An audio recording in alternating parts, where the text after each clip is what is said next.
fazendo nosso estudo Céu e Inferno, e para harmonizar, vamos fechar nossos olhos, elevar nossos pensamentos, Senhor Pai Celestial, possa, nesse momento, enviar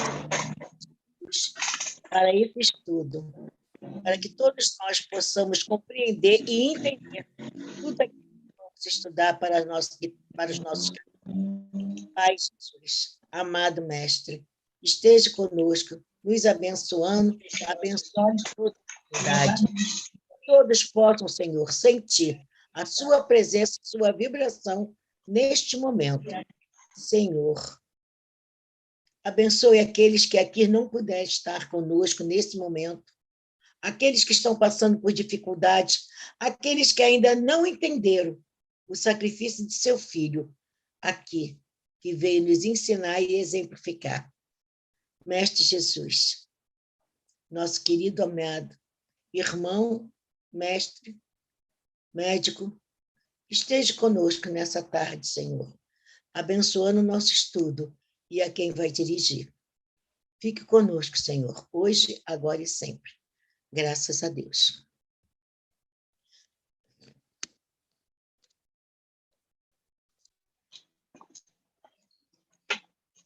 Graças a Deus. Vamos, então, de Um Espírito Aborrecido, livro O Céu e o Inferno, Bordeaux, 1862. Vou pedir a algum voluntário para ler para a gente, por favor.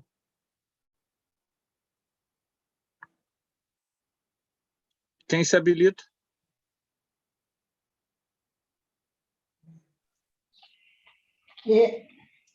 Peraí, só um minutinho.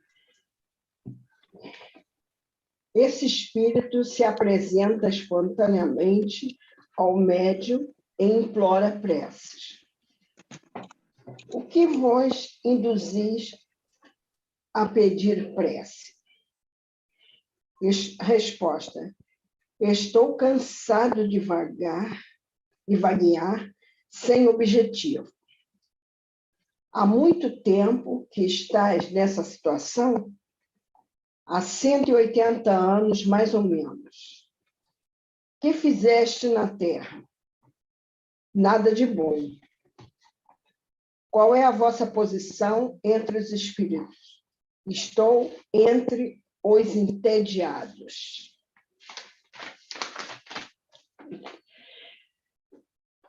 E isso não forma uma categoria. Tudo forma categoria entre nós. Cada sensação encontra seus semelhantes ou seus simpáticos que se reúnem. Por que, se não estares condenado ao sofrimento, ficaste tanto tempo sem progredir? Estava condenado ao tédio.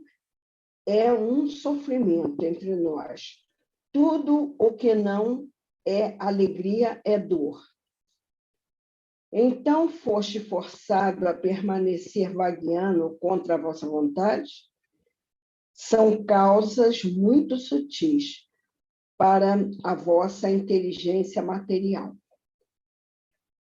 Tentai fazer com que eu as compreenda. Isto será um começo de utilidade para vós. Eu não poderia não tendo termo de comparação. Uma vida extinta na Terra deixa ao espírito que não tirou proveito dela o mesmo que o fogo deixa ao papel que ele consumiu. Fagulhas que relembram as cinzas, ainda unidas entre si, o que elas foram e a causa do seu nascimento, se os quiseres, da destruição do papel. Essas fagulhas são a lembrança dos laços terrestres que abrem sulcos no espírito, até que ele haja dispersado as cinzas do seu corpo. Somente então, essências ali, etéreas, ela se reconhece e deseja progredir. O que pode vos ocasionar o tédio do qual vos lamentais? Consequência da existência, o tédio é o filho da ociosidade. Eu não soube utilizar os longos anos que passei na Terra, e a consequência disso veio refletir-se nesse nosso mundo. Os espíritos que com vós andam sem destino, atormentados pelo tédio, não podem fazer para esse estado quando o querem? Não, nem sempre o podem, porque o tédio paralisa a sua vontade. Eles sofrem as consequências da sua existência, como foram inúteis e não tiveram nenhuma iniciativa, não encontraram cooperação alguma entre eles, são abandonados a si mesmos, até que o cansaço desse estado neutro os faça desejar modificá-los a si mesmo, até que o cansaço desse estado neutro os faça desejar modificá-lo, a menor vontade que desperte neles, encontram apoio e bons conselhos para ajudar seus esforços a preservarem. Podeis dizer alguma coisa sobre a vossa vida terrestre? Ai de mim, bem pouca coisa, tu deves compreender. O tédio, a inutilidade, ociosidade, não são provenientes da preguiça, e a preguiça é a mãe da ignorância. As vossas existências anteriores não fizeram com que vos adiantasse? Sim, todas, mas muito fracamente, porque todas foram reflexos uma das outras. Sempre há progresso, mas tão pouco sensível que é inapreciável para nós. Esperando que recomeceis outra existência, quereis vir mais vezes perto de mim? Chama por mim para me obrigar a isso? Tu me farás um favor. Tá bom. Tá. Tá bom. Tá bom, Ivone. Tá. Obrigado. Então, nós temos aqui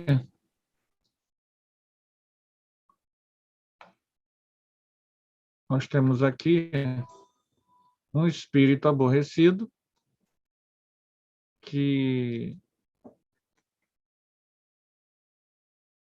é mais uma comunicação de bordéis. De novo, a gente vê uma série de perguntas e respostas, né? E aí, agora, passo para vocês. Vocês querem comentar alguma coisa? O que vocês acharam? Fiquem à vontade para comentar.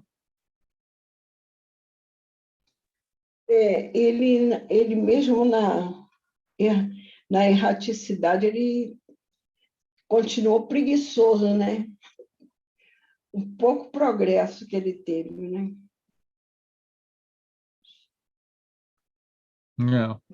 É verdade. Ele Quem teve mais? esse espírito, ele mostra que ele teve uma passagem pela vida terrena muito assim, sem otimizar os esforços dele para a realização de uma coisa boa, né?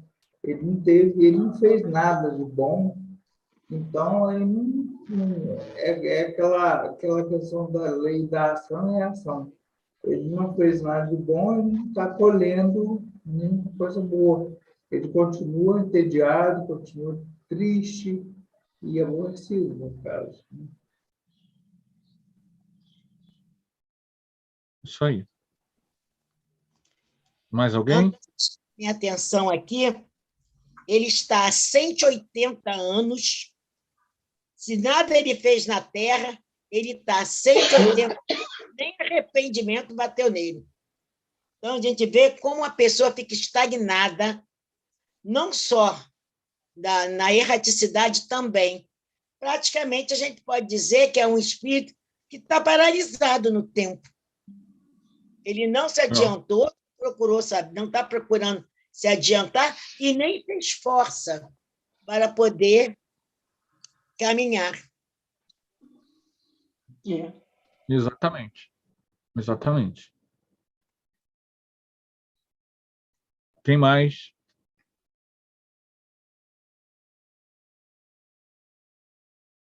Quem mais? Falem aí. Daqui a pouco eu começo a falar, já viu, né?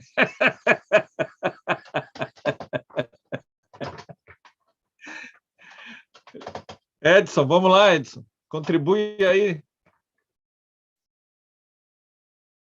Alguma coisa te chamou a atenção? Nada? Então, esse irmão me chamou a atenção por uma coisa que a gente às vezes esquece. Estamos falando de uma comunicação mediúnica do século XIX, de 1858, gente. Não existia psicologia. Não existia psicologia. Não existia estudos aprofundados do campo emocional. Então, existe uma possibilidade muito séria de nós estarmos aqui vendo um caso de depressão. Eu não estou dizendo que é, mas o tédio, o enfado, o desânimo são sintomas da depressão. Então, é possível, se essa hipótese for verdadeira, que nós estamos vendo um espírito desencarnado em estado de depressão. E, claro, gente, a depressão só agora, nós estamos em 2022, só agora, nos últimos 15 anos, que a depressão tem tido uma melhor percepção das pessoas não especialistas. Que a depressão é um problema médico sério e que não é possível vencê-la sem muita dedicação, muito esforço e também acompanhamento psiquiátrico, com remédios e tudo mais. Então, essa desmotivação, essa falta de vontade de viver, esse desânimo, essa preguiça, eram normalmente termos que a gente usava para enquadrar pessoas que estavam com algum grau de depressão. Hoje, com o avanço da medicina, a gente tem, quando encontra uma situação dessa, quando a gente está numa situação dessa, de desmotivação, de desânimo, devagar quase parando, de perda do sentido do existir, a gente deve correr para a psiquiatria, para trabalhar, junto com o psicólogo, a questão da depressão, que é um problema de saúde, não é um problema de vontade. Normalmente, mesmo comunicações mediúnicas, mesmo muitas palestras, ainda associam, sobretudo livros dos anos 70, 60, 80, 90, você vai ler, o livro ainda associa o desânimo, a depressão, a uma questão meramente de vontade. E aí a gente precisa entender Freud, não precisa entender muito, não. Eu também não entendo, não sou da área. Se não me engano, quem é da área aqui é o Feliciano. E a Laís, eu acho que não está aqui hoje, né? Feliciano e Laís, que são da área. Se vocês são da área, vocês me avisem, tá? Carlos, Consuelo, Maria José e Débora. Se vocês são da área de psicologia, me avisem, porque eu não sei, né? Mas o que Freud trouxe para a gente? Eu estou falando, gente, sem muito conhecimento de causa, mas Freud nos trouxe que a nossa psique, a nossa mente, ela não é só o consciente. Tudo isso que a gente está falando, a gente fala como se certos aspectos do nosso ser fossem apenas tudo fosse consciente. Ora, se tudo é uma parte consciente, eu, com a minha vontade, eu simplesmente venço isso, né? Só que o que o Freud descobriu ou trabalhou, eu não estou dizendo que ele que trouxe, mas ele vai trabalhar isso e vai nos esclarecer, né? Nós temos uma parte consciente que a gente consegue trabalhar e dominar com certa razoabilidade. Hoje eu estava em Madureira, fui tirar xerox das apostilas do Arautos aqui e estava com fome.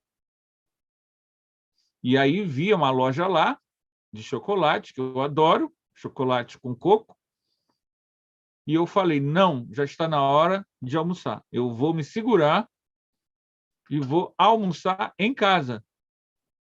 Isso é minha parte consciente, e foi o que eu fiz. Eu não comi o bombom com chocolate com coco e fui almoçar em casa. Isso é a parte consciente. O que Freud revelou? Que nós não somos só isso.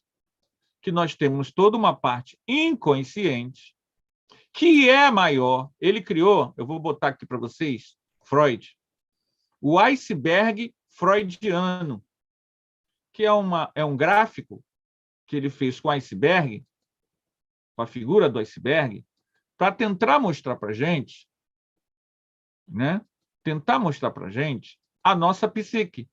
Nós, cada ser humano, ele não é só o consciente, mas ele tem toda uma parte. Aqui, peguei 3 gravuras, vou usar essa aqui. Essa aqui eu acho que... A figura do iceberg freudiano. Aqui, a parte, o iceberg, como vocês sabem, quando a gente vê um iceberg, não é isso?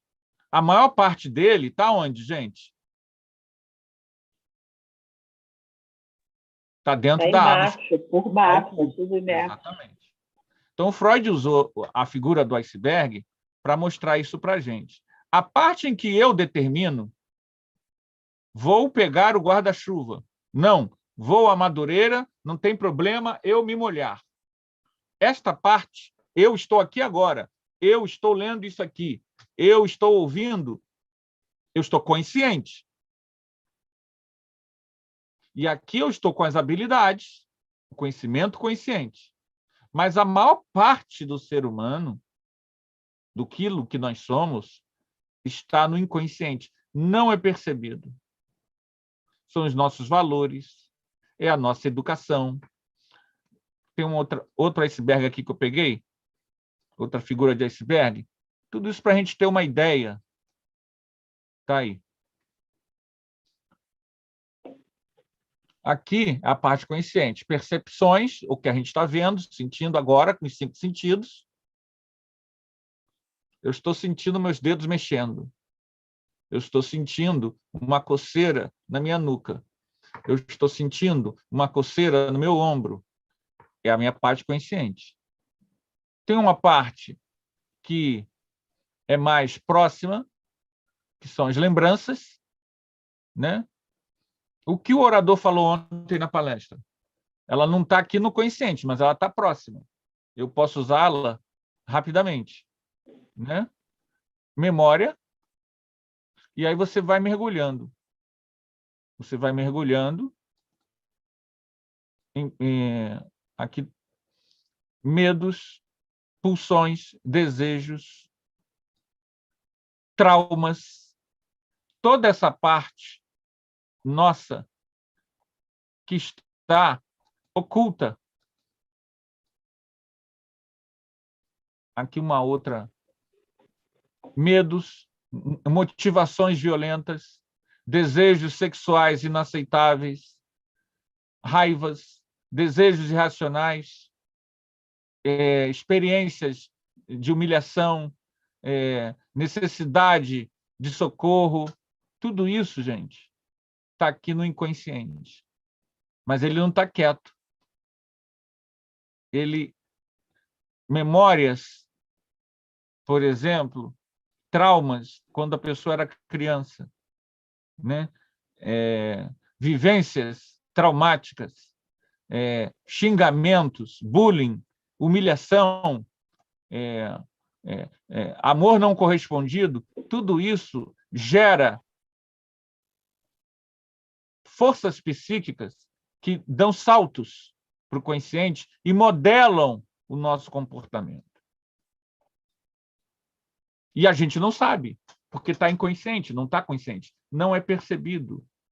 Eu, muitas vezes, então, entro em processos depressivos, não é porque eu queira, há forças inconscientes em ebulição, dando esse desânimo. Por isso que é difícil sair de um estado desse sozinho. Não é impossível. Não é impossível. Mas você está lidando com algo que é maior do que o seu consciente. E, normalmente, a maioria das pessoas não tem conhecimento intelectual para combater isso. A maioria das pessoas não tem. Então, precisa, por isso que é importante a terapia, o terapeuta e a psiquiatria. Eles são auxiliares da nossa recuperação. Então, esse espírito, ele, nos diálogos que ele trava, ele traz isso. E aí vem o paradoxo da salvação, que a Cecília levantou. Gente, tudo bem, Anderson. Digamos que ele esteja em depressão. Ora, se ele está em depressão, por que ele não foi socorrido? Por que ele foi deixado?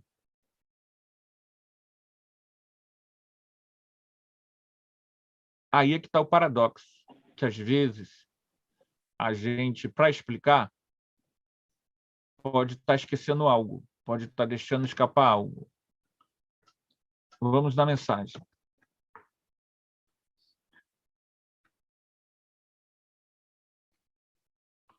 Que fizestes na terra?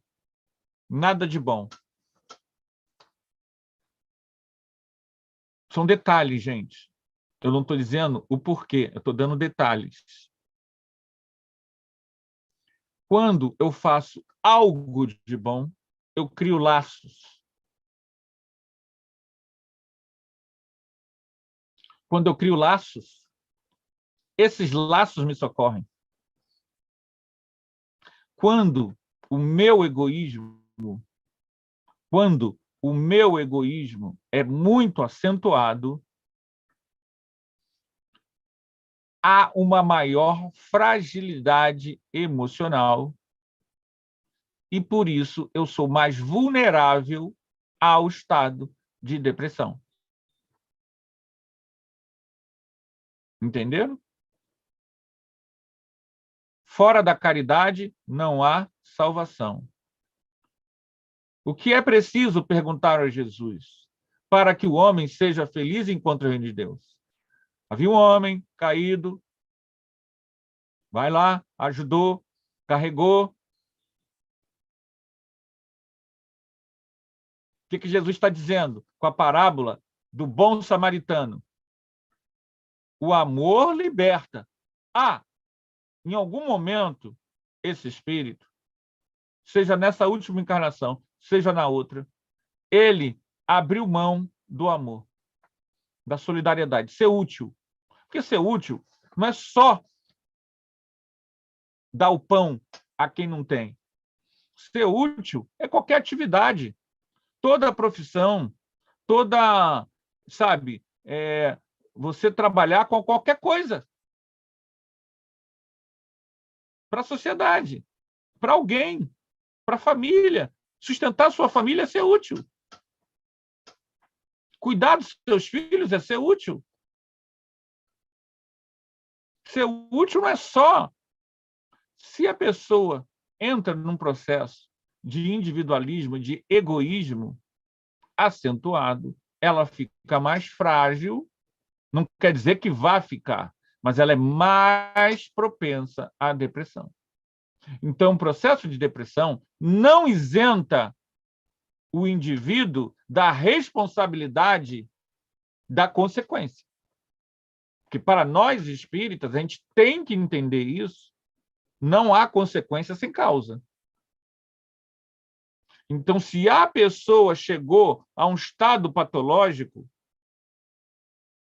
tudo bem, é um estado patológico, mas o único responsável por isso, quem é, gente?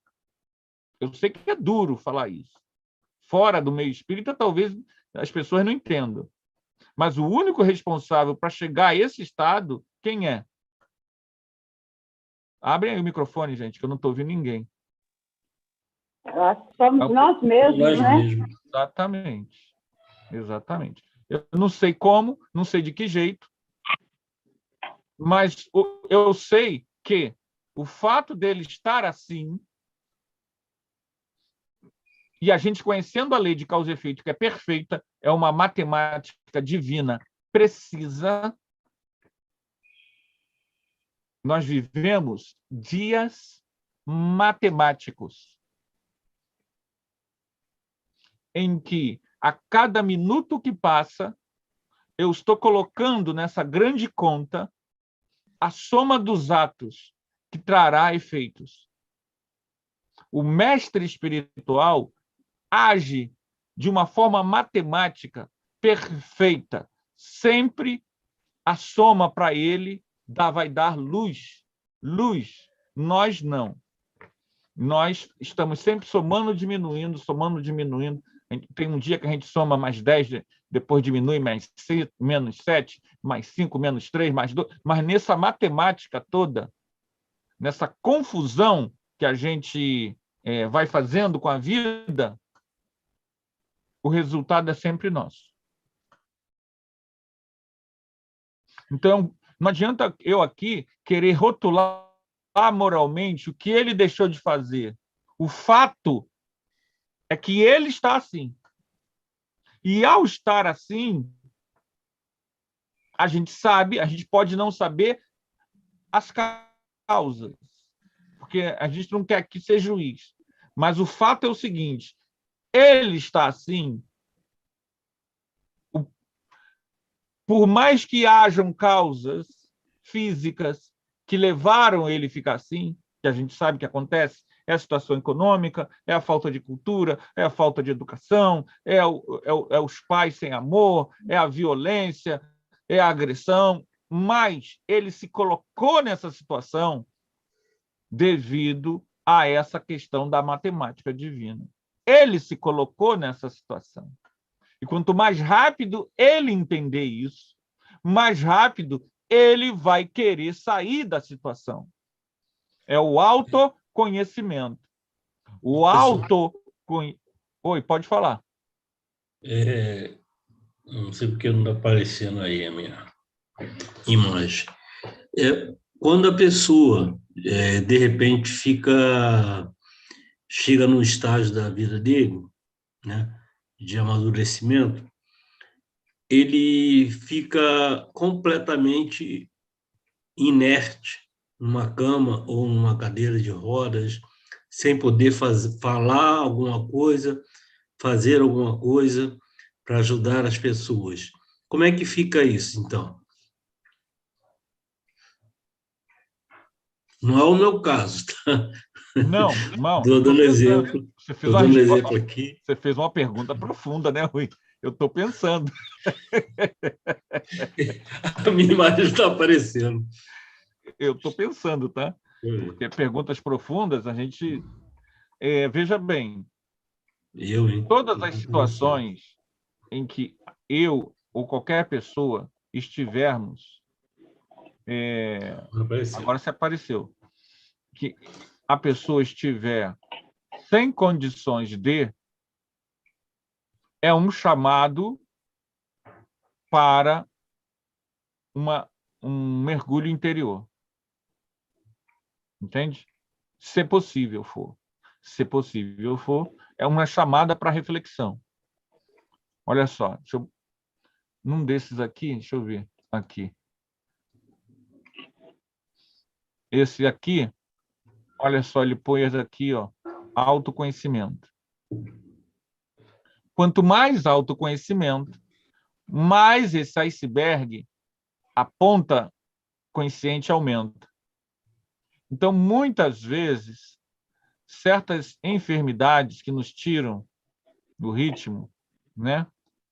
Eu lembro muito das experiências de quase morte, pessoas que o cérebro para e ela sai do corpo e ela vê o próprio corpo, e ela vê os parentes, e ela vê um túnel de luz, e ela vê um ser de luz, e depois ela volta para o corpo. Todas essas experiências, a pessoa muda. Então, nem sempre precisa de uma experiência de quase morte. Às vezes, uma enfermidade, uma Covid, 15 dias de Covid, ou não sei quantos dias de pneumonia, ou um processo cirúrgico em que você tem que ficar 20, 30, 40 dias. Eu estou com um amigo que ele está há 6 meses em casa, encostado, não podendo sair de casa, devido à enfermidade dele, grave. E foi de uma hora para outra. Ele trabalhava com a gente, e agora... E aí, o que acontece? E ele caiu várias vezes no trabalho, aí tem que botar uma válvula no cérebro, e não pode sair na rua. Então, a vida, às vezes, fora outras questões kármicas de cada um, que eu não sei, mas são momentos em que a vida chama a pessoa para uma introspecção, para uma parada. Não quer dizer que a pessoa vai fazer isso, não. A maioria, aliás, não vai fazer. Muitos, inclusive, vão cair em depressão. Quantas pessoas não ficaram em depressão porque não podia sair de casa na Covid, na pandemia, quando não tinha ainda? 2020, 2021. Houve uma explosão de ansiedade, toque e depressão. Percebam como as pessoas, se elas não tiverem com a mente ocupada, elas perdem a razão de viver. Olha como é que as pessoas estão emocionalmente. Então, aquela coisa de que a pessoa bebe, que a pessoa sai à noite, que a pessoa troca de parceira toda semana uma mulher diferente, aquela coisa toda, é porque se ela parar, ela perde o sentido de viver. Ela não tem mais nada. Ela é só aquilo. É só superficialidade. Então, às vezes, a vida dá um chacoalhão, às vezes, Cada caso é um caso. É importante a gente salientar. Eu não estou falando de um caso específico. A pergunta do Rui foi geral. Não foi isso, Rui? Foi geral. Por isso que eu estava pensando em que responder. Então, às vezes, não dá para fazer... Não é o momento para fazer a caridade, para fazer a assistência, ou não, às vezes até dá. Esses exemplos é que nos humilham. Vou falar aqui de um... Ah, o nome dele agora me fugiu. É o Gigante Deitado. Como é que é o nome dele, Ed? O Gigante Deitado. Jerônimo Mendonça. Jerônimo Mendonça. Mendonça. Paralítico, não podia se mover, nenhum músculo, nada, uma doença que ele ficou, e ele fazia palestra, Deitado. e ele construiu asilos, e ele construiu casas de espírito, até que o corpo paralisou todo, ele desencarnou. Mas enquanto ele esteve doente, ele trabalhou muito, mais até do que quando ele não era. Então, esses exemplos, é claro, cada pessoa, né? Aquele Stephen Hawking trabalhou naquilo que ele gostava, com todos os problemas, até que o corpo dele, com aquela atrofia. Então, mas veja bem, cada indivíduo encontra as soluções. Aurindo Costa também, né? Lá da Aurino Costa, do Vicente Moretti. Vicente Moretti. Isso aí. Então, Tem veja bem. Tem uma questão no... Eu não sei se ajuda no que o Rui perguntou, né? Na questão 642 do Livro dos Espíritos, Kardec pergunta: para agradar a Deus e assegurar a sua posição futura, bastará que o homem não pratique o mal? Não. Cumpre-lhe fazer o bem no limite de suas forças, porquanto responderá por todo o mal que haja resultado de não haver praticado bem. Né? Quer dizer, ele deixou de fazer o bem, tudo aquilo que decorreu daquilo, ele vai responder. Mas, essa questão? Mas 642. Cumpre fazer o bem no limite das suas forças. Eu acho que responde mais ou menos, né? É a verdade. É verdade. E veja bem, a gente é terapêutico participar.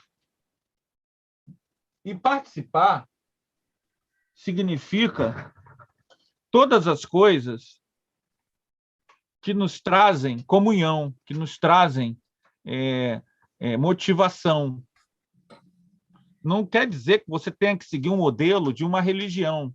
Quer dizer que você deve participar da vida, buscar a tal da automotivação. Anderson, nesse caso aí, por exemplo, eu deixei de participar aqui, né? Algumas semanas. Mas por quê? Pelo motivo que, quando eu ficava assistindo, a minha mente ficava confusa. Sim, claro. Aí eu tive que me afastar durante um período, até eu me sentir bem de novo, para poder voltar. Primeiro comecei com aquelas questões que tinham pouco tempo, e depois agora para pegar essa de 1h30, né, de palestra, ouvindo isso, né, para poder entender. Não, mas aí é diferente, né? Você teve um AVC, é óbvio. Todos nós que tivemos a mesma situação, AVC não tem jeito. Mexe com o cérebro, né? Não tem jeito. E estou vendo, graças a Deus, que a recuperação está ótima, né? Graças a Deus, né? Graças a Deus. Você até tentou, né? Lembra até um dia que você até tentou, mas... Tentei várias vezes, aí ficava 10 minutos, 20 minutos, foi aumentando o tempo. Aí depois foi aumentando o tempo até conseguir ficar 1h. Agora eu vou tentar ficar 1h30, né? No seu caso, agora eu estou falando especificamente no seu caso, não tem nada a ver com o que eu estava falando. O seu caso é uma enfermidade que tira. Não tem jeito. Tem que respeitar. Ela mexe com o cérebro e aí não tem jeito. Aí é o tempo, é a paciência consigo mesmo, E saber que tem o cérebro é dividido em duas, né? Se uma parte para de funcionar, a outra funciona. É só exercitar, é um músculo. Isso. Agora é o tempo do exercício, aquela coisa toda.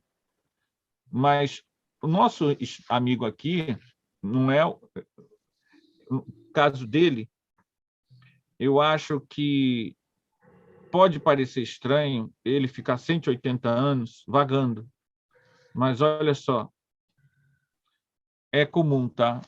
Os espíritos, as pessoas desencarnadas,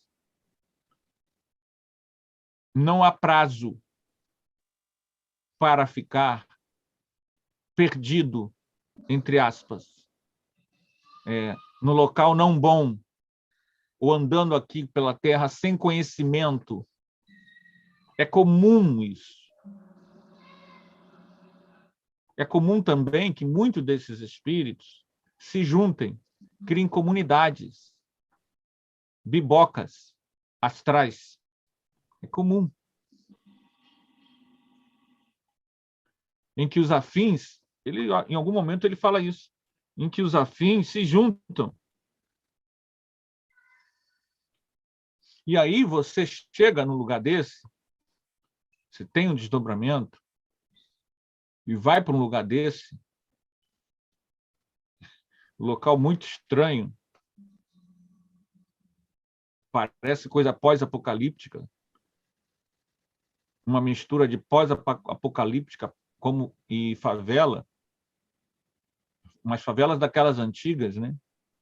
Que não é favela feita com tijolo, é feito com o que se acha naquela região do mundo espiritual. É tipo pau a pique. E você vê isso, mas como é que pode isso ter aqui? Eles estão desencarnados, essas pessoas estão mas elas são seres humanos. E o ser humano ele é gregário. Então você tem muito isso. Mas essas pessoas não têm assistência, aí é que entra toda essa questão que a gente está falando.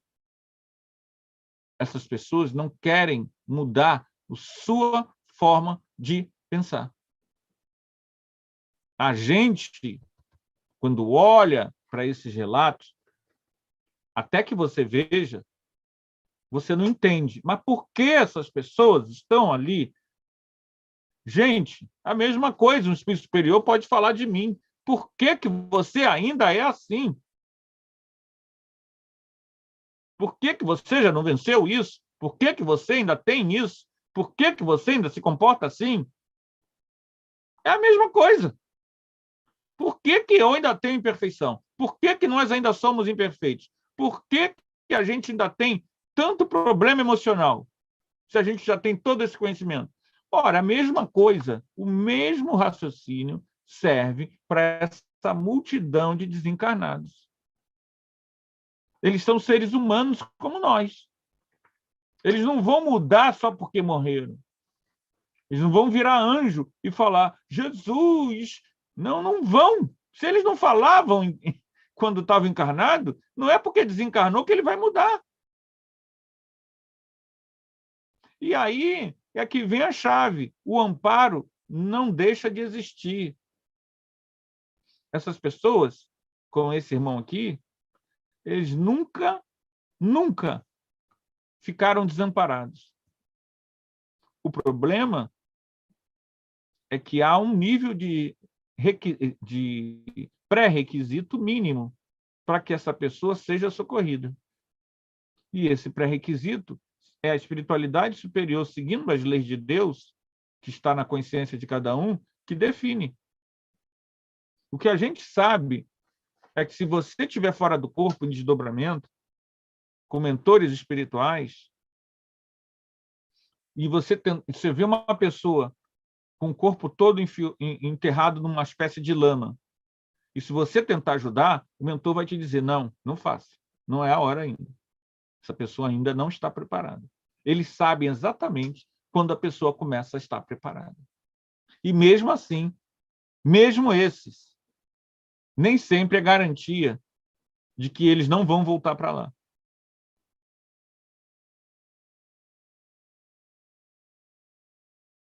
Eles acabam criando um clichê mental, né? Nesses Isso. lugares. Um clichê mental, fruto do que eles são, que lhes apraz. Eles gostam de estar ali. Aquilo ali, eles se sentem bem. Se você tira porque o local é horrível, a não ser que eles estejam inconscientes, muitas vezes eles voltam. Claro, tem espíritos que estão totalmente inconscientes, né? Olha só, item 4, né? Qual poderia ter sido a causa desse aborrecimento? Consequências da existência. O tédio é filho da inação. Por não ter eu sabido utilizar logo o tempo de encarnação, as consequências vieram refletir-se neste mundo. É o que a gente estava falando, um pouco tem a ver com o que a gente estava falando sobre as raízes da depressão. Se a pessoa está em depressão, ela tem que se tratar. Depressão não depende só da vontade, como a gente mostrou aqui com o iceberg de Freud. No entanto, se eu não estou em depressão, eu não estou, existe uma profilaxia para não ficar.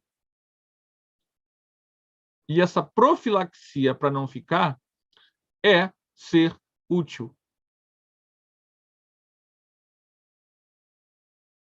Ao não ser útil, não no sentido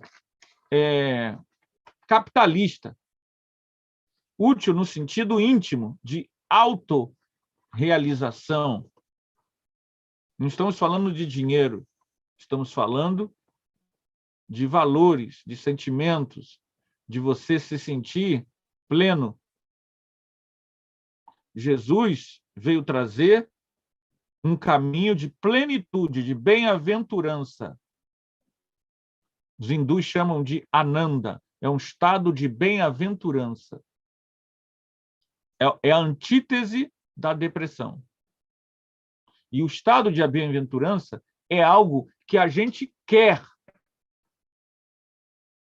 Todo mundo quer. Mas a gente foi ensinado errado. A gente foi ensinado ao prazer imediato. Aí você entra o problema. O indivíduo, ele viajou. Ele foi para outro país. E ele amava a esposa dele. Ele entrou num dilema. Ele ficou 2 anos sem ver a esposa. Ele se relacionava com pessoas lá na França e perdia a esposa, ou ele esperava para poder ver o amor da vida dele. O indivíduo, quanto mais imperfeito ele não espera. Ele quer o prazer rápido, imediato e inconsciente, inconsequente. E é justamente o orgulho e o egoísmo nosso que faz isso com a gente. A gente até sabe que o reino de Deus é uma realização plena, mas a gente não quer construir esse reino de Deus, que é como a mulher que está lá longe. Você só vai ver daqui a 5 anos. Não, a gente quer o imediato. Agora, o orgulho e o egoísmo, o egoísmo ele faz isso. E aí há um problema, porque a plenitude que Jesus promete exige cultivo do sentimento de amor que a gente não quer. A gente quer coisa imediata. Tem um psiquiatra na Bahia, Dr. Eliezer Mendes. Ele fez um trabalho interessante. Ele criou uma clínica de recuperação de viciados na Bahia. E ele percebeu que aqueles jovens viciados, através do vício, estavam buscando algo. Havia uma busca ali. Havia até mesmo uma busca, digamos assim, estranho falar, né? É espiritual. Só que essas pessoas não sabem que quando ela está buscando o álcool, a droga, o sair de si, o vício, há uma busca pelo transcendente. Oculta. Inconsciente. E aí, nas práticas da clínica dele, ele botou meditação, respiração holotrópica e, pasmem vocês, educação da mediunidade e desenvolvimento da mediunidade. Ele teve um dos maiores índices de recuperação. Ele conseguiu, sem ser espírita, ele fez reunião mediúnica com os internados a partir do desenvolvimento da mediunidade, e eles, ao se tornarem médiuns e meditarem, largaram o vício das drogas. Não é o uso das drogas, a pessoa que usa... Não, o viciado mesmo, aquele que está viciado, que é dependente. E ele teve sucesso. E ele escreveu alguns livros, e eu pude ler, mostrando para a gente que Jesus tinha razão. A raiz da felicidade é o fora da caridade. É o fora da caridade não há salvação. Fora do amor ao próximo, fora da busca do amor a Deus, ou seja, transcendência através do próximo. Essa transcendência é o nosso destino. Ao não fazer isso, eu fico vulnerável às tramóias das emoções. Então, o indivíduo fica vagando porque ele teve uma encarnação e não buscou a transcendência. Ele é obrigado a buscar alguma coisa? Alguém aqui é obrigado? Não. Nesse momento, a gente está transmitindo aqui para o YouTube. A nossa audiência agora, nesse instante, é de 0. Pelo menos ninguém falou nada lá, ninguém deu boa tarde. Mas a gente está aqui passando a informação. Alguém quer? Não. Ninguém quer? Não. Entenderam? Isso vai trazer consequências. Ninguém é obrigado a buscar. Alguém é obrigado a buscar alguma coisa? Não. Alguém é obrigado a saber que reencarnação existe? Não. A pessoa passa a vida toda. Chega um momento, vem uma pandemia, a pessoa entra em depressão. Ela não buscou nada. Claro, eu estou simplificando, tá, gente? Estou simplificando. É só para ilustrar, tá? Vocês querem comentar alguma coisa? Ou a gente continua lendo?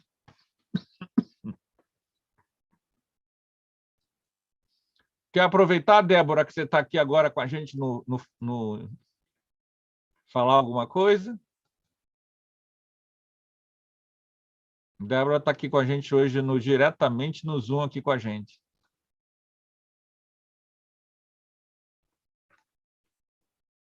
Então, vamos continuar.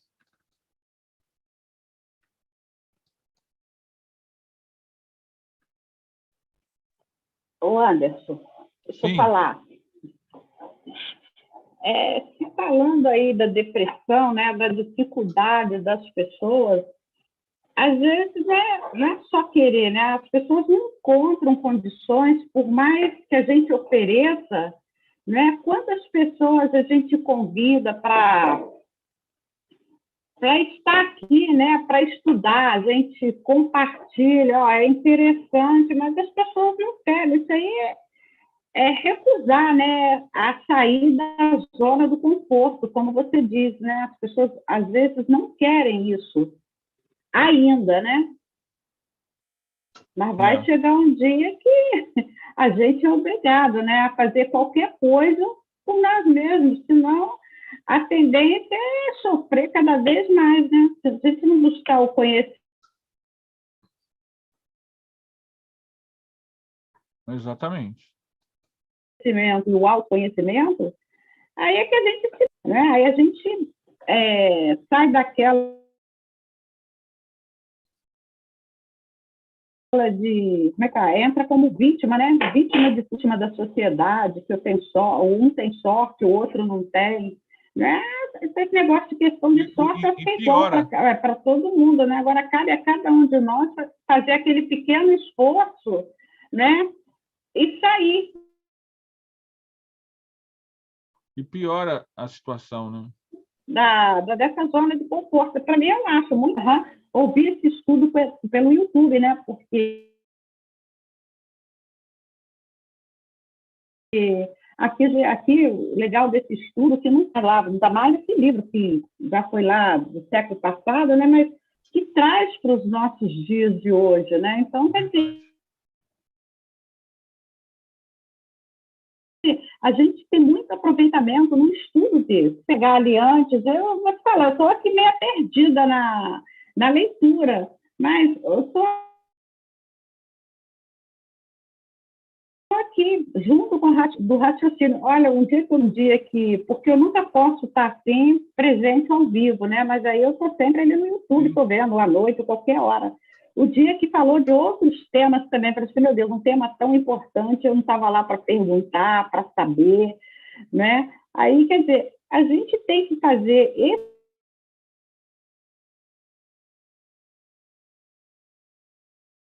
esse esforço para poder estar aqui, né? O que mais me fala qual o vocabulário que chega, que eu tenho capacidade, né, todo esse estudo, porque a gente daqui não está falando só do interno dos outros, a gente está falando do nosso também, não é isso? Exatamente. Claro, a pessoa que está em estado depressivo já ficou, agora ela tem que procurar o médico. A questão nossa maior é não deixar ficar. Mas tem a querência de sair, né? É fazer a profilaxia, é criar as condições para não cair nesse processo. Se a pessoa, por acaso, estiver assistindo e já está, aí entra outro problema, que ela precisa de assistência.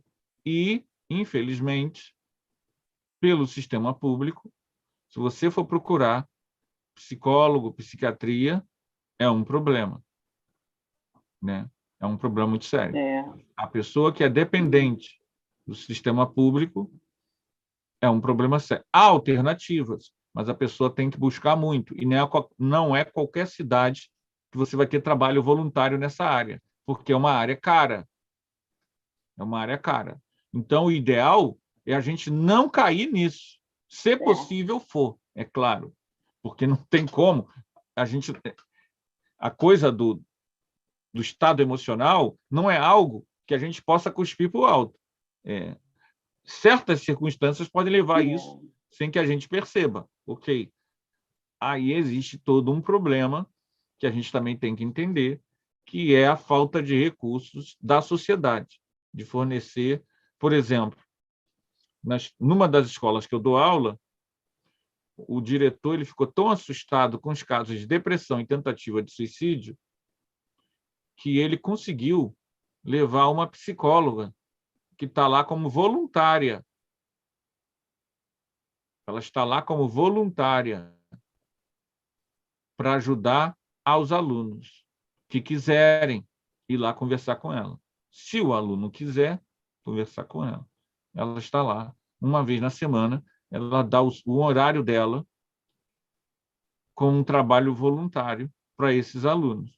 O diretor fez isso porque ele ficou alarmado com o número de casos de adolescentes tentando suicídio e em depressão, sem querer sair de casa, sem querer sair da cama. Então, quando a pessoa já está assim, ela tem que buscar o socorro profissional. O ideal é a gente construir coisas para que não caiamos. O auxílio da medicação. Aí, a pessoa, quando já está assim, tem que usar a medicação e o profissional. O ideal é que a gente possa estar criando coisas que nos motivem e criando filosoficamente uma visão de mundo que não nos deixe tão frágil. Então, a gente trabalha o intelectual pelo conhecimento e o emocional pela motivação na Porque realização de coisas criativas. Pode falar. a espírita dá para a gente um pouco, não, dá muito conhecimento, ela é capaz de ajudar a gente, né, a seguir o nosso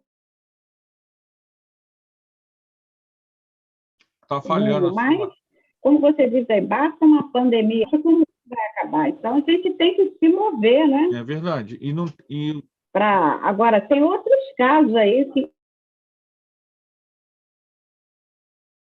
Tem outros casos? Tá falhando a tua transmissão, está falhando. Está falhando para vocês também, gente, ou é só para mim? Está falhando, né? Aí não dá para entender a tua frase. Não, para mim também. Casos...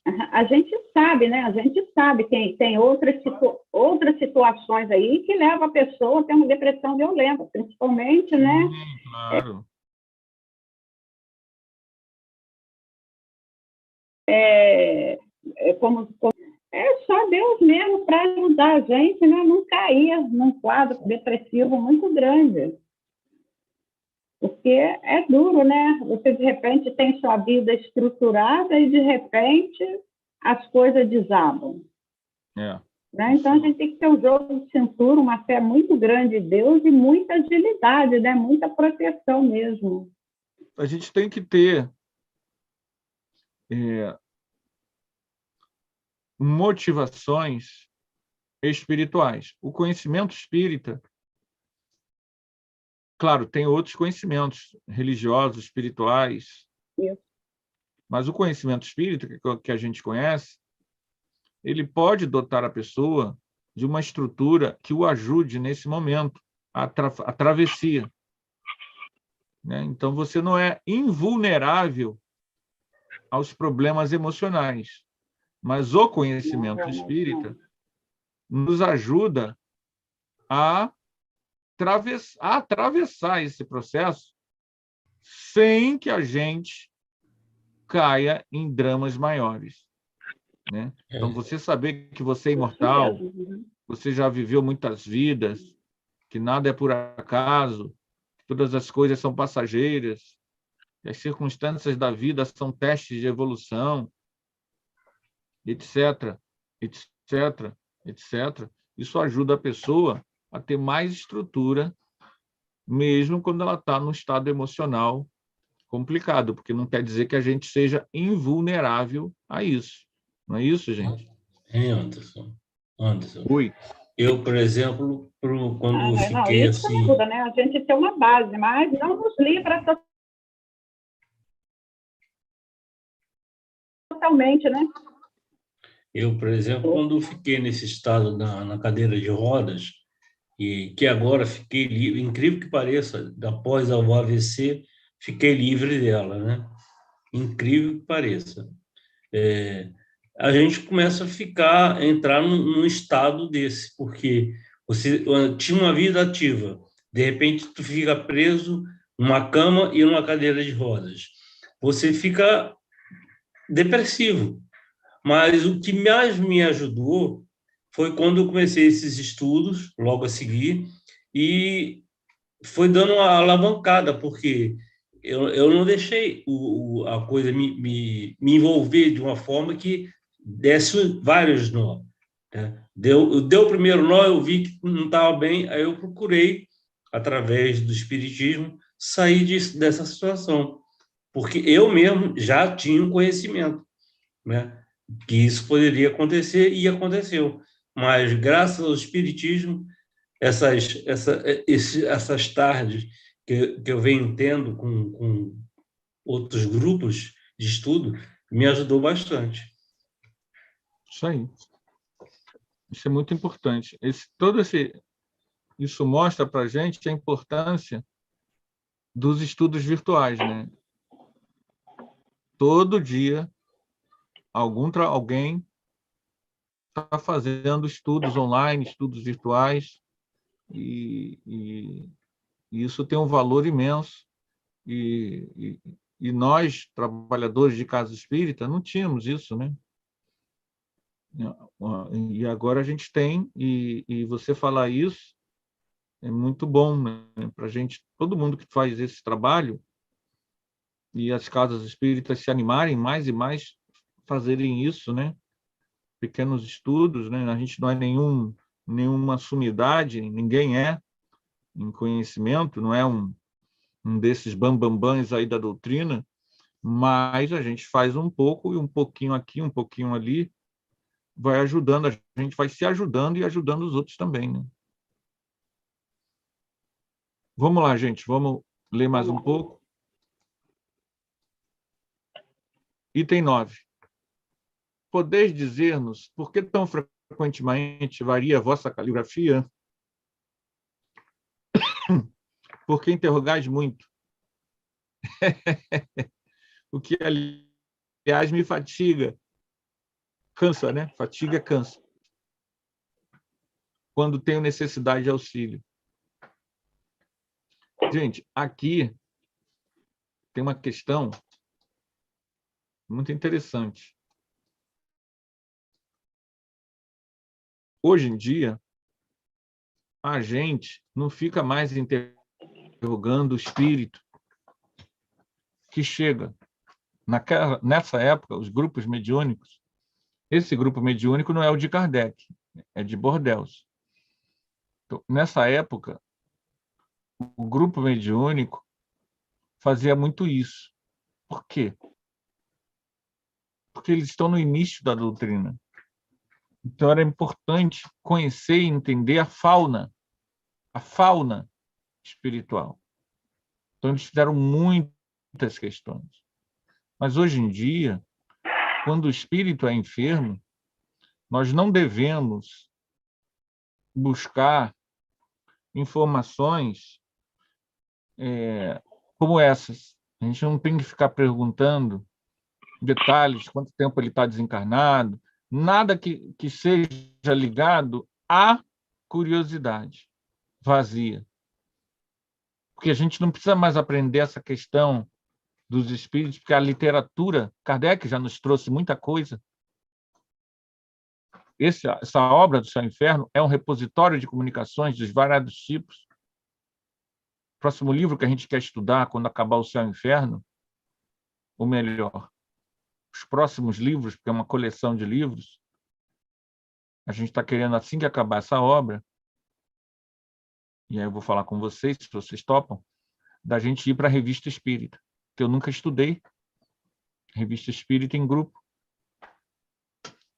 E a Revista Espírita, gente, são vários anos, então seria anos de estudo, mas veja bem, o assunto é variado. E lá, tanto na Revista Espírita quanto aqui no Céu e Inferno, há um número imenso de comunicações mediúnicas, em que eles, lá no século XIX, fizeram bastante pesquisa com entrevista com os espíritos. Hoje em dia, tendo estudado, tendo lido, você não precisa, quando o espírito enfermo vem, inundar ele de perguntas curiosas. O foco é a assistência, é o socorro, é o esclarecimento desse companheiro desencarnado para uma situação melhor, né? Um esclarecimento e convite para uma situação melhor. Então, a gente não fica inundando o espírito, cansando o espírito com perguntas. Por isso que eu achei curioso ele falar isso. Por que você está fatigado? Por que tua caligrafia, a letra da tua escrita muda tanto? Porque você pergunta muito. Resposta. O guia do médium. Trabalho intelectual é que o fatiga. Está trazendo o adiando, né? Obrigando-nos a prestar o nosso concurso para que possa dar resposta às tuas perguntas. Isso acontece muito. Nas psicografias do Chico Xavier também acontecia muito isso. O espírito muitas vezes não tinha condições, não estava bem, não tinha conhecimento intelectual para escrever e espíritos amigos ajudavam. Este é um ocioso no mundo espiritual, assim como foi no planeta. Aquilo que a gente comentou. Muitas vezes a pessoa perpetua o que ela é no físico, ela perpetua isso, leva isso para o mundo espiritual. Trouxemo-lo a ti para que tentasses arrancá-lo dessa apatia, desse tédio que constitui verdadeiro sofrimento, às vezes mais doloroso que os sofrimentos agudos, por se poder prolongar indefinidamente. Imagina a perspectiva de um tédio sem fim. A maior parte das vezes são os espíritos dessa categoria que buscam as vidas terrestres apenas como passatempo e para interromper a monotonia da vida espiritual. Assim acontece aí chegarem frequentemente sem resoluções definidas para o bem, obrigados a recomeçarem sucessivamente até atingirem a compreensão do verdadeiro progresso. Então, nesse último parágrafo, ele está nos trazendo uma coisa que também a gente, às vezes, não para pensar. Muitas pessoas, até que se interessem por um conhecimento melhor, mais útil evolutivamente falando, elas vão ter reencarnações sucessivas, até que ela entenda a necessidade de algo mais. Aí eu me lembrei agora de um filme que eu acho aqui todo mundo deve... Eu vou procurar ele aqui antes de falar o nome. Esse filme passou muitas e muitas vezes em sessão da tarde. Depois... Mas ele traz uma lição muito rica e muito interessante. Vários filmes seguiram depois, ou antes até, esse mesmo modelo, mas ele é bem sugestivo. O filme é Feitiço do Tempo. Vocês viram esse filme? Todo mundo aqui viu?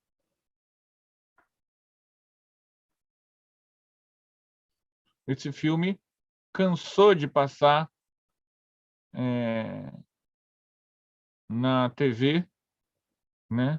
Eu só vi esse filme em TV aberta, várias vezes. É um filme já antigo. Eles dois são jornalistas. Ele tinha sido âncora de uma TV e passou a ser jornalista de rua, né? E eles vão... Ela é da equipe dele, de jornalismo, a moça. E eles vão gravar a Festa da Marmota. Você imagina, você foi âncora do Jornal Nacional. Aí tu vai lá para o interior, do interior, para gravar a Festa da Marmota. Você imagina como ele se sentia, né? E aí, eles chegam na cidade, aquela coisa toda, acontece uma série de coisas, e ele vai dormir. Quando ele dorme, o que acontece? O que acontece, gente? Fala vocês. O que acontece quando ele acorda? Vocês não viram o filme, não? Ele acorda no mesmo dia. Entenderam? Hoje é terça-feira, né? Aí a gente foi dormir. Ele acorda no mesmo dia. Em vez de ir para quarta, ele acorda na terça-feira. E aí, imagina, todo o filme Feitiço do Tempo é ele acordando sempre na terça-feira. Ele acorda na terça-feira centenas, milhares de vezes. ele se mata, ele faz um monte de coisa. Sempre ali naquela cidadezinha da Festa da Marmota. E ele sempre acorda na terça-feira. E ele sempre acorda na terça-feira. E ele sempre acorda na terça-feira. O filme vai chegando para o final, e eu já estou contando spoiler, porque esse filme é dos anos 80, né, gente? Quem não viu, vice. Mas vale a pena ver. O filme vai chegando no final. O filme é E de aí, 93. 93. O filme vai chegando no final. Ele sabe quem vai se acidentar. Ele sabe quem vai desencarnar. Ele sabe os detalhes, quem vai se molhar. Aí, ele começa a ajudar. O que vai cair, ele segura antes de cair. O que vai se molhar, ele impede de se molhar. O que vai morrer, ele impede de morrer. O que vai sofrer acidente, ele socorre. A moça que trabalha com ele, que ele, na verdade, gostava, ele vai ajudar o tempo todo. Vai ser extremamente gentil com ela. Ele era arrogante. Ele vai ter ele vai fazer todo o bem possível. Ele vai ajudar todo mundo. E acaba terminando com a moça.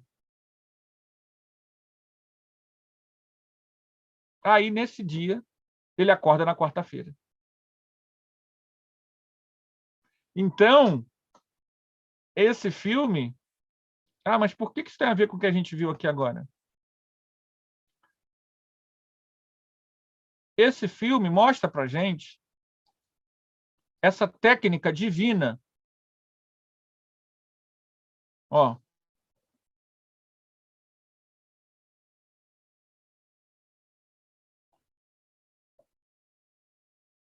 A maior parte das vezes são esses espíritos que buscam vida terrestre apenas como passatempo. Assim acontece aí chegarem sem resoluções para o bem, obrigados a recomeçarem sucessivamente, até atingirem a compreensão do verdadeiro progresso. Perceberam? Essas pessoas ficam repetindo encarnações, até que um dia elas acordem. Deus ganha a gente no cansaço. Como tem que ser através da minha busca, eu não sou obrigado a hoje usar a parábola do bom samaritano e fazer a mesma coisa. Ninguém é. Ninguém no mundo é. Mas você repete. Você repete encarnações, reencarnações, até que você, como personagem do filme Feitiço do Tempo, perceba, pelo excesso de experiências, você chegou a uma espécie de maturidade. Você percebe que certas ações são inúteis e que é melhor fazer o outro sorrir, o outro aprender. É melhor amparar. Você percebe o jogo da vida, o grande teatro que é a vida, e não cai mais em abismo emocional. Você consegue se desvencilhar dessas armadilhas do tempo, que nos trazem mágoas, que nos trazem medos, que nos trazem ansiedade. A gente percebe, vê que essa vida, ela é uma jornada. E nessa jornada, a gente tem que fazer o que esse personagem do filme fez. Dar o nosso melhor para com todos, a cada minuto. Aí você começa a se realizar. Aí você entende Jesus. Aí você começa a ter uma transcendência. Você começa, como aconteceu com Chico Xavier, Yogananda e Ramakrishna, você começa a sentir a conexão com Deus, que liga tudo e todos. Seu coração se expande e você percebe que nós todos estamos conectados. Aí você transcende. Aí você encontra o reino de Deus. Isso é evolução. Mas isso não adianta eu falar. Eu tenho que viver, você tem que viver, o outro tem que viver. Ah, mas a gente não vive. Ok. vamos ficar nessa. Festa da marmota. Vamos ficar repetindo sucessivamente, vidas e vidas, até que a gente queira sair do marasmo evolutivo e entender o beabá do caminho. Isso que a gente acabou de falar é o beabá, mas a gente, por enquanto, é só mais intelecto. Eu estou falando de mim, né? Do que vivência. Chega um momento em que a gente começa a... Então, isso tudo é um grande teatro. A vida é um palco, como diz Shirley MacLaine. É verdade. E não vale a pena o egoísmo, o individualismo, a virulência, não vale a pena. E aí você vai entendendo. O que a doutrina espírita faz com a gente? Esclarecimento. O que é esclarecimento? Eu vou entendendo. Aí você... estou entendendo. É você que faz isso. Não é o padre que diz, meu filho, você põe lá no banheiro dos meninos a figura do padre, Deus está te vendo. Isso é repressão. Você não está esclarecendo. Mas quando você entende, então essa dor de dente é porque eu não escovei o dente. Eu escovo o dente. Eu entendo que para não ter dor de dente, eu tenho que escovar o dente. É diferente de alguém dizer, você vai para o inferno se não escovar o dente. Aí alguém diz, não, Deus não quer que você sinta dor de dente. Você sente dor de dente porque não escova o dente. Não é Deus que quer que você vá sentir dor de dente. Você não está sendo condenado a sentir dor de dente. Ninguém é condenado a sentir dor de dente. E mesmo depois que você sentir dor de dente, Deus manda para você o dentista, que no caso da alegoria que eu estou fazendo, são os trabalhadores, são os mentores, são os auxiliares invisíveis que auxiliam a turma toda quando cai. Falei para vocês falarem que eu ia falar. Você me fez lembrar um caso recente, coisa de 2 anos e meio. Foi assim que eu fiquei nessa condição. Eu levei um tombo na frente de um irmão da casa espírita. Caí assim no meio da rua, na frente dele. Ele estava com a filhinha, ele me pulou e seguiu viagem. Olhou para trás, viu que eu caí e estava sofrendo ali, e ele seguiu viagem. Aí, num belo dia, olha como é que a vida era legal, né? Que ele vai fazer uma peça teatral dentro do Centro Espírita, e qual é a peça que ele fez? O Bom Samaritano. Ou seja, ele olhou para a minha cara, tu tinha que ver o que ele fez. Ele baixou a cara, baixou o rosto mesmo, ficou, parece que entrou num estado deprimido de se fazer aquela passagem do Bom Samaritano e olhar para mim. E eu estava nas primeiras cadeiras. Você vê, você está contando aí, eu estou lembrando desse fato que aconteceu. Né? Ele, em certo nível, essa pessoa aí, somos nós, né? A gente é rico de teoria, a gente é campeão da teoria, que é algo bom, mas falta a audácia da vivência. E isso, às vezes, é o que as pessoas, às vezes, né, quando chegam na casa espírita e veem a gente, é um problema, porque a pessoa, às vezes, vê a gente falando e, poxa, esse cara aí é evoluído. Não é. Mas eu acho que a maioria de nós já passou por esse estágio desse irmãozinho aí, pô. Eu, por exemplo, já passei há muito tempo. Aí é que está, né? A gente pode falar muitas coisas, mas as circunstâncias, muitas vezes, é que falam mais alto. Então, a gente, muitas vezes, teoricamente, até ele mesmo, se estivesse aqui falando, teoricamente, ele não ele condenaria.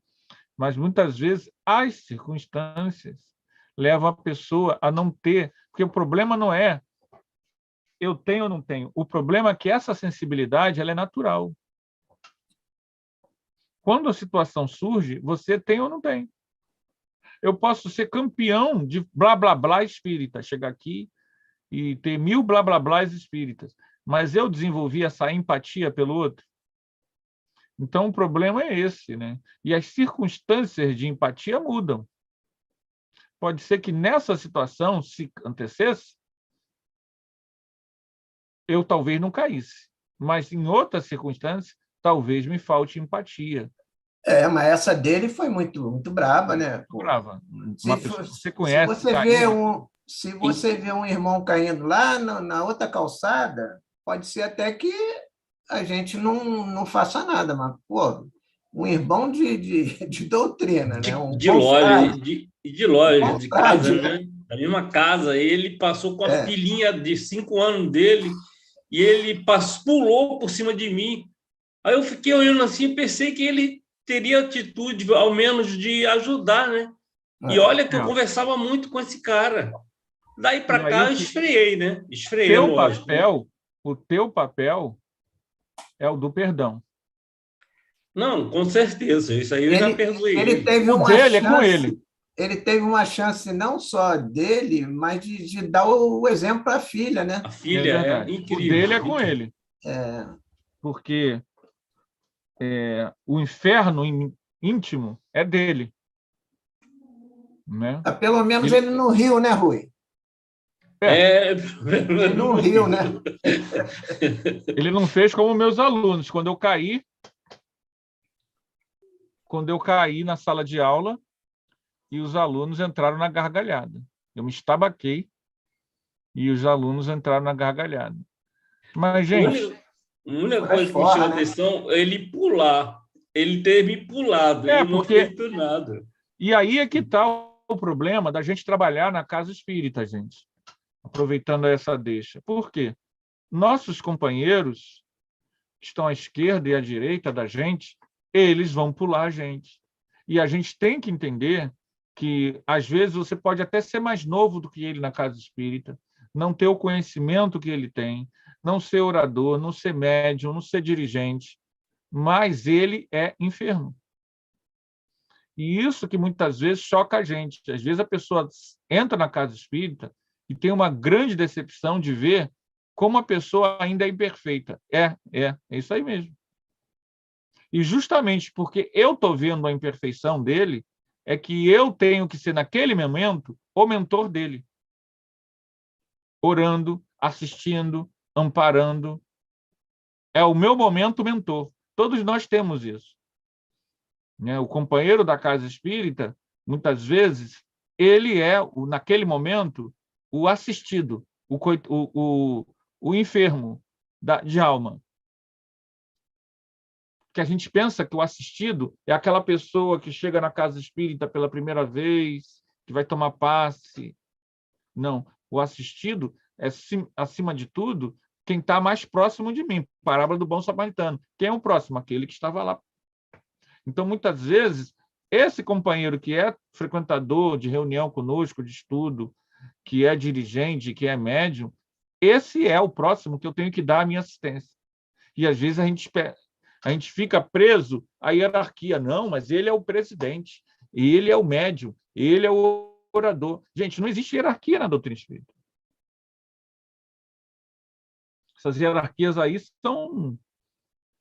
Na Comerge, a gente trabalhando no atendimento fraterno, a gente sempre falou isso, todo mundo concordou no atendimento fraterno. A gente assiste mais ao trabalhador do que ao próprio jovem. E a gente precisa vigiar mais para lidar com o trabalhador, que é adulto, do que com o próprio jovem no trabalho de Comerge. O jovem, ele dá aqueles problemas de adolescente que a gente já sabe qual é. Já o adulto não, o adulto é uma caixa de surpresa, porque ele é trabalhador, às vezes o cara é médium, o cara é orador, o cara é dirigente, e o cara, às vezes, chega no atendimento fraterno aprontando. E aí, muitas vezes, o trabalhador do atendimento fraterno perde a estribeira. Por quê? Porque ele acha que a pessoa, por ser um espírito adulto, não poderia fazer aquilo. Entenderam a armadilha que a gente cai? Mas essa pessoa, que é trabalhadora, que é presidente, que é orador, que é médium, ele também é enfermo. Então, tem que olhar para ele também com comiseração, com compaixão. Mesmo esse caso aí do Rui, que foi bem grave. Você vê que a pessoa, e a gente não conhece, a gente não sabe de quem se trata, ainda está muito crua. Está muito crua no sentimento. Gente, por isso que o umbral está cheio.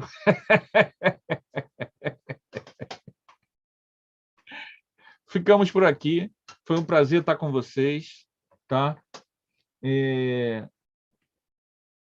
Espero que esses estudos possam ser úteis. Né? Quem não assistiu o filme Feitiço do Tempo, eu não tenho a mínima ideia se tem como assistir. Aonde tem? Antigamente, a gente tinha locadora, né?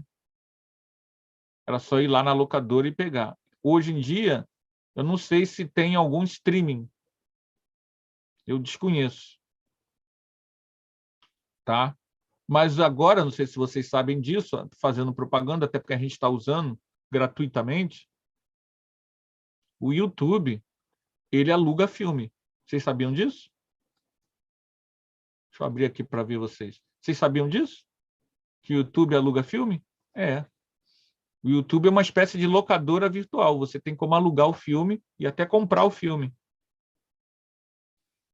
Né? E, então, de repente, você consegue alugar o filme no YouTube. Tá bom, gente? Vamos ficar por aqui.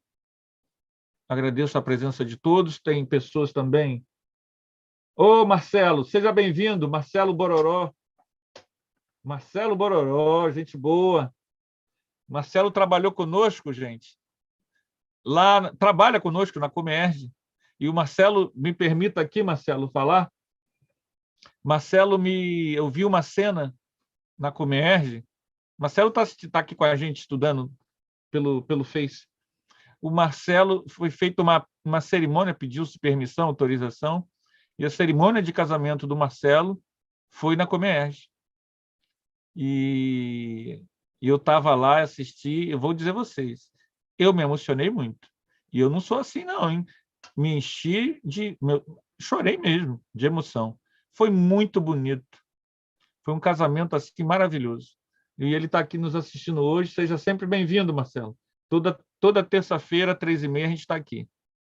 Tá? Gente, ficamos por aqui, então. Agradeço a presença de todos. Vamos fazer nossa prece final, pedindo a Jesus, ó Mestre, Mestre de amor, aqui estamos, Jesus, humildemente, suplicando tuas bênçãos no meio de nós. Ajuda-nos, Jesus, a nos tornar seres humanos melhores, sermos exemplos, Jesus, nesse momento em que o planeta necessita, Jesus, de mais amor. Ajuda-nos, Jesus, a vencer nossas indignações e nossos medos, nossas repulsões e nossas memórias tristes. Cura, Jesus, nossas almas enfermas.